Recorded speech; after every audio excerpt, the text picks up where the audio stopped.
Ready? Okay. I think Vietnam produced more insanity for the veterans once they came home than actually produced in Vietnam itself. I know over the years of my counseling people, I know at least 10 guys that have committed suicide. One of them pulled a gun out in front of me and said, "Thanks, Doc, I know you tried," and blew his brains out in front of me because he couldn't handle it. I know other guys that OD'd on morphine or on heroin since they came home because they couldn't handle it. That's insanity. When you go through an experience that it devastates you so much that you will take your own life because you feel nothing matters anymore or you can't help yourself anymore. And that's the insanity that happens to a lot of veterans when they return. What's more insane is the way that that organization, the Veterans Administration, is supposed to treat these veterans and doesn't. What's more insane is how they are considered by their older generation. I remember trying to talk to my father saying my war was wrong, and my father saying to me, "You were losers, how can you say that?" Because the generation of the Second World War II veterans looked at us as losers. That creates insanity. You know? Even though we fought just as hard, we bled just as much, we were not accepted by the older generation, we were not accepted by our own peer group. That causes insanity. What happens when you feel guilt about killing women and children? What happens when you feel guilt for surviving? That's insanity. What happens when there's no way for you to talk out these emotions, and when you do, you're laughed at? That's insanity. You have to understand that my father's generation was able to readjust. My generation was not. And I think that's because of the nature of the different wars. I think that's because of the nature of the society that my generation came back to. That there was a big difference. So you are telling me that practically everybody who went to Vietnam, they had two shots. The first one was to realize what war is all about. The second one was to come back. The first one was to realize what war was about, the reality of war, that it was not glorification, that you really got hurt, that you really killed people. The second reality was when you came home and you felt that it was for nothing, that nobody really gave a shit back here, and that they would let it continue. Those types of reality change your whole perspective on life. Do you believe that nowadays, people have a different idea about war because of Vietnam or not? No, I don't. I feel Vietnam is a war that most Americans want to forget about. And it's only within the last 5 years or so that anything has ever come out, the movies, the books. I think it's a war that wants to be hidden and shoved under the rug. At the same time, the veteran that fought there is also being shoved under the rug. I feel it's a war that divided this country, that the wounds are still open, that this country has not healed itself, that this country won't heal itself until it recognizes that perhaps it was wrong.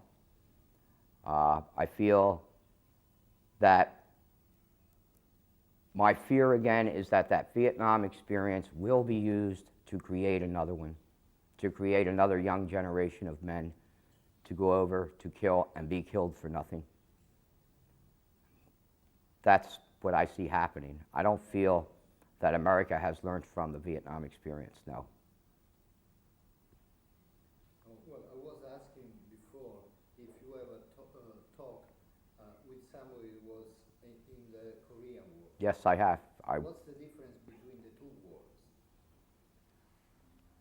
Well, I think in some ways the Korean veteran's more forgotten than the Vietnam veteran, for one thing.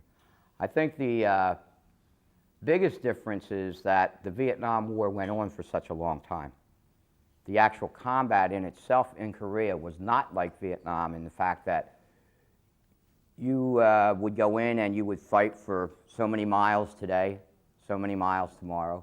You know, you would fight for this ground, that ground. In Vietnam, again, you would go in and you would see your buddies get wasted. You would kill a lot of Vietnamese.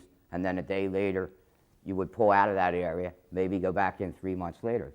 So there was no sense or reason for why you were fighting. And that became very obvious once you were there in country. And what became more obvious is that you would do anything possible to survive. And I feel that was the difference. In Korea, the veteran went over again as a unit and fought as a unit. Again, in Vietnam, we went over as an individual and returned as an individual. And that had a bigger psychological impact. I think, Korea was a mini Vietnam in that sense. I mean, when you look back on it in a historical perspective, it was the same, there was no accomplishment. Because of your own experience in Vietnam, do you have now a different understanding of the Second World War and also of the use of the atomic bomb? I feel that Hitler should have been stopped. I feel he was very bad, an evil person. I feel just as evil was us dropping the atomic bomb. I feel that that type of technology just leads us on a further path of destruction. I don't think that we should have used it to begin with. I think it was wrong.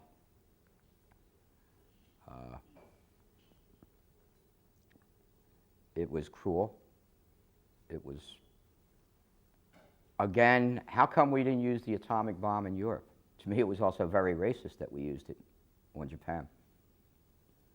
Because again, our feeling was these people were not human. So it's okay to go drop a big bomb that's going to destroy them, but we wouldn't do it on white people. So I feel the use of the atomic bomb was very evil on our part. I really don't see that it saved many lives. They say we used it because if we had invaded Japan, they would have fought inch by inch by inch. Well, historically, if you look back now, they were about to surrender then without the use of the bomb. And I think we used the bomb to see what it could do, not because it would end the war as much as what we wanted to see what kind of technology we had developed then, how that could be used, and what it could do.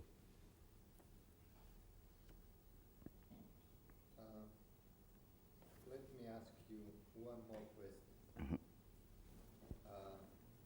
What about the nights of the veterans when they came back? I mean, what happened to you when you have been fighting a war like the one in Vietnam, Mm-hmm. when you come back? I'd say when I came back, and even to today, 20, 21 years later, that I'm still fighting my war. That there hasn't been a day since I came back from Vietnam that at least I haven't thought about it. And I don't want to be a Vietnam veteran for the rest of my life. I would like that part of me to go away. I try today very hard for that part of me to go away. But it was so devastating that it's still in my mind and probably will be there forever. And I don't like that.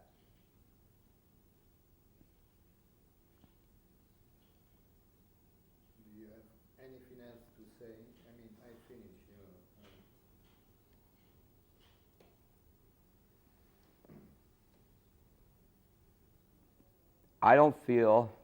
I feel the world is too sophisticated today to have war. I wish there were a way that we could settle our differences without war. I feel that, at least for me, no war can be justified. That's not to say that people don't need to defend themselves. I just say that no war can be justified. that the world has become too small to break down into warfare, and this is what we're doing. You look around the world today and you see all these different ethnic factions fighting each other, and I think, to me, that's insane. That we've got to somehow learn that you can't send whole generations of young men and raise whole generations of young men to go over and fight for a god or for a flag, that it's ridiculous and it's stupid. And I feel that people need to learn from war that it doesn't need to happen again, that somehow we've got to stop it before it becomes too late.